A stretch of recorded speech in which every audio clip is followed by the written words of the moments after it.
There's a new Wall Street Journal NBC News national poll out this morning, Tuesday morning. It's got some interesting findings, particularly on the Republican presidential campaign, and it's a good opportunity to step back and consider the interesting phenomenon of Ben Carson, leader of the Republican PAC, and who saw that coming 6 months ago. Three numbers out of our new poll that I think shed some light on exactly how big the Carson phenomenon is right now. Number one, and the most obvious one, in the head-to-head competition, we asked Republican primary voters, who would you prefer at this point to be the Republican nominee? 29% said Ben Carson, 23% said Donald Trump, and everybody was below that by a considerable margin.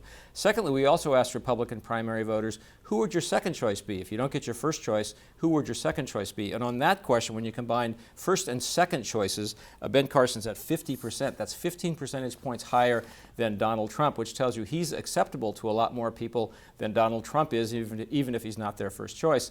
And that is borne out by the third number I wanted to mention, which is we asked people, who could you see supporting? Could you see supporting candidate X, even if you're not for them right now? And on that score, 77% of Republican primary voters said, yes, I could see myself supporting Ben Carson. That's easily the top name. Donald Trump and Marco Rubio are behind at about 60% apiece. So you have a picture of fairly wide support for Ben Carson right now. The question is, how deep and how durable is that support? It may be sort of a mirage that's true in November that won't be true next January and February, but for now, the Ben Carson phenomenon is real.